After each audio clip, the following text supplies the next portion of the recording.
आप सभी का स्वागत। आपके साथ मैं अभिषेक पांडे। बात संघ को लेकर करेंगे। संघ के 100 साल पूरे होने पर कोलकाता, दिल्ली, मुंबई और बेंगलुरु में संवाद कार्यक्रम हो रहे हैं और भागवत ने कोलकाता में इवेंट में हिंदुओं, राजनीति और संघ के कामों पर अपनी राय रखी और हिंदू राष्ट्र पर आरएसएस प्रमुख मोहन भागवत ने कहा कि किसी पोथी में हो या ना हो, लेकिन भारत हिंदू राष्ट्र है। मोहन भागवत ने आगे कहा कि बांग्लादेश में हिंदुओं पर अत्याचार हो रहा है, वहां हिंदू अल्पसंख्यक हैं और स्थिति बेहद कठिन है। मुश्किल हालात में भी अधिकतम सुरक्षा के लिए वहां के हिंदुओं को एकजुट रखना होगा। कोलकाता में राष्ट्रीय स्वयंसेवक संघ के प्रमुख मोहन भागवत ने कहा कि संघ को बीजेपी के लेंस से देखने की कोशिश नहीं करें। मोहन भागवत ने एक कार्यक्रम को संबोधित करते हुए कहा कि अगर हिंदू जाग जाएं तो बंगाल की सत्ता में परिवर्तन कोई नहीं रोक सकता। उन्होंने आगे कहा कि केवल मंदिर जाना ही हिंदू होने की पहचान नहीं है, बल्कि व्यक्ति का आचरण, नैतिकता और समाज के प्रति उसका व्यवहार ही उसका वास्तविक धर्म है। दूसरी ओर कोलकाता में संघ प्रमुख मोहन भागवत का बयान जिस तरीके से निकलकर सामने आया, चर्चा का विषय है। किसी पोथी में हो या ना हो, लेकिन भारत हिंदू राष्ट्र है। उन्होंने कहा, संघ को बीजेपी के चश्मे से देखना गलत है। अभ्यास करना किसी पर हमले की योजना नहीं है। अगर हिंदू जाग जाए तो बंगाल में सत्ता परिवर्तन हो जाएगा। ये बड़ी खबर निकलकर सामने आई है, जहां सिर्फ मंदिर जाना ही हिंदू की पहचान नहीं है, ये कहा मोहन भागवत ने। आचरण, नैतिकता उसका वास्तविक धर्म जो है, ये बताता है कि वो हिंदू है। बांग्लादेश में हिंदू अल्पसंख्यक हैं और बांग्लादेश के हालात बहुत कठिन हैं। मुश्किल हालात में हिंदुओं को एकजुट रहना होगा, ये कहा है मोहन भागवत ने कोलकाता में ये कार्यक्रम, और उस दौरान उनका ये बड़ा बयान निकलकर सामने आया। बाकी हिंदुओं का एक ही देश है, भारत देश। तो भारत की सरकार को इसका संज्ञान लेना पड़ेगा, कुछ करना पड़ेगा। कुछ कर भी रहे होंगे, कुछ बातें बताई जाती है, कुछ बताई नहीं जा सकती। परिणाम कभी होते, कभी नहीं होते, लेकिन करना तो पड़ेगा।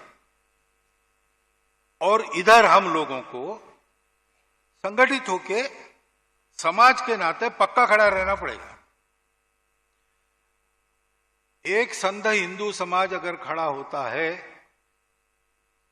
तो बंगाल में परिस्थिति बदलने के लिए कोई समय लगेगा नहीं।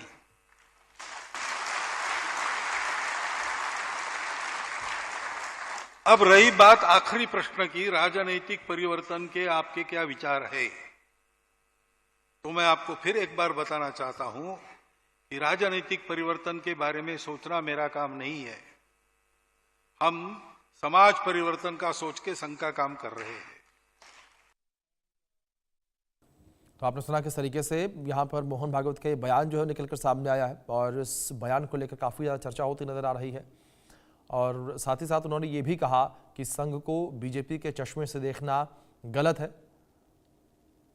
तो बयान उनका सामने आया, संघ को बीजेपी के चश्मे से देखना गलत, ये मोहन भागवत ने कहा कि अगर हिंदू जाग जाए तो बंगाल में सत्ता परिवर्तन, सिर्फ मंदिर जाना ही हिंदू होने की पहचान नहीं है। और बांग्लादेश में हिंदुओं को एकजुट रहना होगा, ये कहा उन्होंने। किसी पोथी में हो या ना हो, हिंदू राष्ट्र भारत है, ये उन्होंने कहा। तो भारत के हिंदू राष्ट्र होने की बात एक बार फिर से जो है मोहन भागवत ने दोहराई है।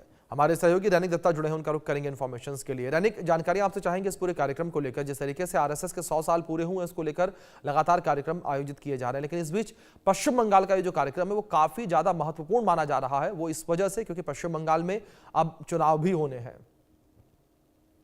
देखिए, पश्चिम बंगाल में ये 100 साल आरएसएस का जब पूरा हुआ है, उसी टाइम पर मोहन भागवत का ये जो प्रोग्राम, ये बहुत ही महत्वपूर्ण है, क्योंकि 2026 साल में चुनाव आने जा रहा है। इसी अवसर पर मोहन भागवत का कोलकाता सफर या कोलकाता में हिंदुत्व को लेकर जो बयान आज मोहन भागवत ने दिया है, तो वो बहुत ही महत्वपूर्ण है बोल सकते हैं। क्योंकि एक तरफ अगर देखा जाए तो कुछ दिन पहले बाबरी मस्जिद को लेकर विवाद जो है वो पश्चिम बंगाल में शुरू हुआ था। उसके बाद लाखों लोगों को एक साथ मिलकर, 5 लाख लोग एक साथ मिलकर गीता पाठ किए थे, उसको लेकर भी चर्चा हुआ था। बीजेपी का प्रोग्राम बोलकर टीएमसी की तरफ से आरोप उठाया गया था। मगर अभी मोहन भागवत की तरफ से हिंदुइज्म को लेकर जो बयान दिया गया है, उसमें साफ किया गया है कि हिंदू धर्म कोई पार्टी का धर्म नहीं है। ये हिंदुत्व कोई बुक में लिखने वाला, किताब में रखने वाला चीज नहीं है। ये एक सोच है, ये एक लोगों का विश्वास है। तो ऐसा मोहन भागवत की तरफ से कहा गया है। दूसरी तरफ जो हिंदू लोग हैं, वो अगर एक हो जाए तो बीजेपी के लिए भी वो अच्छा है। बंगाल में चुनाव आने जा रहा है, ठीक उसके पहले मोहन भागवत का इस तरीके का बयान देना, तो बोल सकते हैं कि बंगाल बीजेपी के लिए भी एक इशारा भी बोल सकते हैं कि कौन से दिशा में इस इलेक्शन में बंगाल बीजेपी काम करेंगे, बंगाल बीजेपी का जो कार्यकर्ता है वो लोग काम करेंगे, उसके ऊपर एक इशारा भी बोल सकते हैं। दूसरी तरफ अगर देखा जाए तो बांग्लादेश के इश्यू को लेकर भी आज मोहन भागवत की तरफ से बयान दिया गया है। बांग्लादेश में हिंदू जो है वो माइनॉरिटीज है, उनके ऊपर लगातार अत्याचार हो रहा है, वो खतरे में है, इस तरीके का सोच भी आज मोहन भागवत की तरफ से रखा गया है। कुल मिला के बोल सकते हैं कि 2026 का चुनाव आने जा रहा है, ठीक चुनाव के पहले आरएसएस का ये जो प्रोग्राम था कोलकाता, दिल्ली, मुंबई में ये जो प्रोग्राम होने जा रहा है, जिसमें कोलकाता में आज साइंस सिटी ऑडिटोरियम में आरएसएस का चीफ मोहन भागवत ने आज पार्टिसिपेट किए हैं और पार्टिसिपेट करते हुए हिंदुइज्म को लेकर और बंगाल बीजेपी को लेकर जो बयान दिया गया है और बंगाल में हिंदुओं को एक होने का लेकर जो बयान दिया गया है वो बहुत ही सिग्निफिकेंट है 2026 इलेक्शन को ध्यान में रखते हुए। जी रानी, दूसरी ओर जिस तरीके से इस बयान को लेकर बात करें, विपक्ष किस तरीके से आरएसएस के कार्यक्रम का बयान को देख रहा है, क्योंकि लगातार विपक्ष के द्वारा आरएसएस के ऊपर, बीजेपी के ऊपर ये आरोप भी लगते रहे हैं कि बीजेपी की बी टीम है आरएसएस। एकदम देखिए, विपक्ष की तरफ से तो ये बात बहुत पहले से ही कहा गया है कि बीजेपी का बी टीम है आरएसएस और आरएसएस का मदद से बीजेपी चलता है, ऐसा बयान भी इसके पहले भी विरोधी पक्ष की तरफ से रखा गया है। और अभी मोहन भागवत का ये जो बयान, इसके बाद फिर से एक बार विरोधी की तरफ से बीजेपी को निशाना किया जा रहा है और बोल सकते हैं कि बंगाल शासक दल की तरफ से भी बीजेपी को निशाना किया जा रहा है। और जिस तरीके से चुनाव के पहले हिंदुत्व को लेकर बयान दिया गया है, तो इसमें फिर से एक बार तृणमूल कांग्रेस बोल सकते हैं कि बीजेपी के ऊपर हमलावर है, क्योंकि इसके पहले भी तृणमूल कांग्रेस की तरफ से बीजेपी के ऊपर आरोप रखा गया था कि बीजेपी जो कम्युनल गेम खेलता है, बीजेपी कम्युनल कार्ड खेलता है और हिंदुत्व का कार्ड खेलकर बीजेपी इलेक्शन में पार्टिसिपेट करने का कोशिश करता है, ऐसा टीएमसी की तरफ से आरोप रखा गया था। और अभी मोहन भागवत की तरफ से ये जो प्रोग्राम में जिस तरीके से हिंदुत्व को लेकर बयान दिया गया है, जिस तरीके से बीजेपी को लेकर